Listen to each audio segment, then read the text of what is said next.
Hello and welcome back. In this chapter, we will talk about the new RBD solver that is based on the SOP context rather than the DOP context. So traditionally, what we used to do when creating rigid body dynamic simulations is we created a DOP network, and in there we created our simulations. And as you saw in the first chapter, we can still do that, and it's a perfectly valid workflow. But with Houdini 18, there has been introduced a SOP level solver, which is the RBD bullet solver. So let's now take a look at how the solver works and talk about the pros and cons of each one of these workflows. So here is a rock geometry that I will provide in the example files. It's just a simple sphere with a mountain node. And what I'm going to do is I'm going to add a transform just to bring it up in the y-axis, about 4 meters. And I'm going to create a very simple exercise where I'm going to fracture the geometry and just let it fall into the ground. So let's do that. Here is my geometry, and I will create an RBD material fracture node. So we went in detail with the fracturing in volume 1. So right now I'm not going to take that much time in doing the fracturing. I'm just going to show you the parts that are relevant to the solver.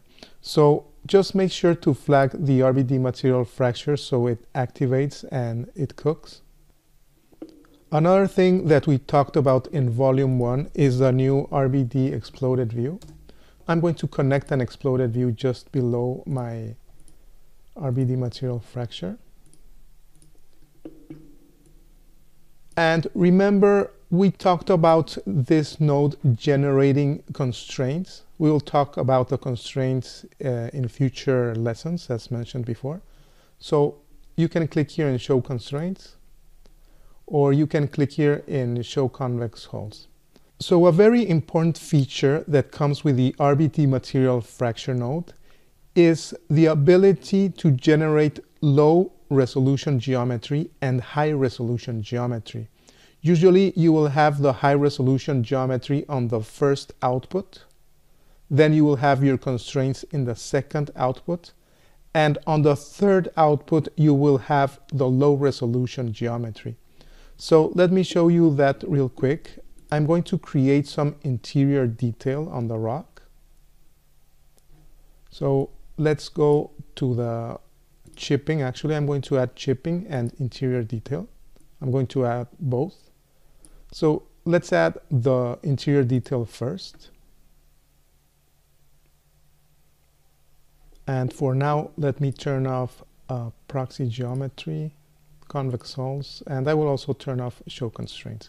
I just want to see the high resolution geo.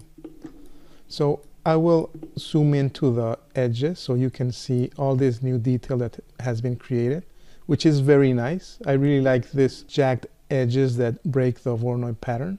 And as mentioned before, I'm going to also add some chipping, which is also a very nice feature. I'm going to increase the corner ratio to 0.9. And I will also increase the corner depth so we can have bigger chunks here. Let's try with 0.2. So this will cut in deeper and it will generate larger chunks. So this is looking fine. Let's work with that. And as mentioned before, if we take a look at what's happening here with my third output, let's add a null and connect the third output to this null. You'll notice that here in the edges, we don't have all the detail that was created with the RBD material fracture. And once we start using the RBD bullet solver, this is what's going to be solved. And the high resolution geometry will be the one used for rendering. So that's a very efficient workflow. So let's go back to my RBD exploded view, which we mentioned can also show the proxy geometry. You don't really have to connect this null. And this white wireframe that you see here is the geometry without all the interior detail. So let's now create an RBD bullet solver and see what happens. So press tab and start typing RBD bullet solver. It will be on the top of the list. And we will connect for now just the first input, or actually the first output of my material fracture node, and also the third output to the third input of the RBD bullet solver. So notice that for now I'm ignoring this second input, which is a constraint. So let's activate the node. I will zoom out a bit and press play. So that's all you need to do to create your first simulation with the RBD bullet solver. So one of the greatest advantages of the new SUP solver is that you will be able to create your first simulations very quickly. And you can also iterate very fast and get very fast feedback. So let's turn on the real-time toggle. And also let's add a ground plane. So remember in chapter 1, we went through the shelves and created our ground plane on the collisions tab. This time, if you notice, the RBD bullet solver will have its own ground plane. So here under the ground tab, you will notice that you can turn on the ground plane, which is very handy. So again, let's press play and we'll watch the rock hit the ground and break apart. So that in itself looks very nice.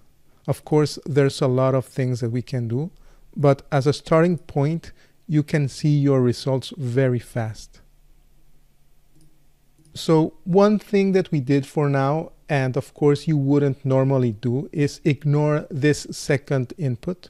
So let's connect this second input now.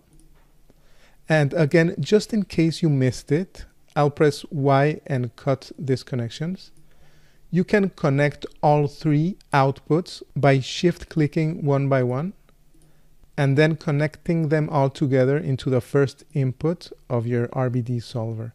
And this can be done with all these multiple output nodes.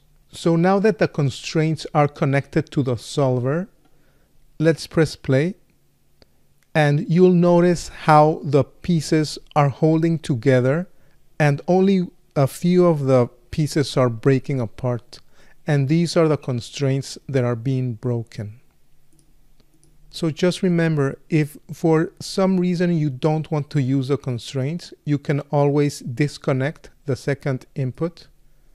You can press Y and drag, or don't connect it in the first place.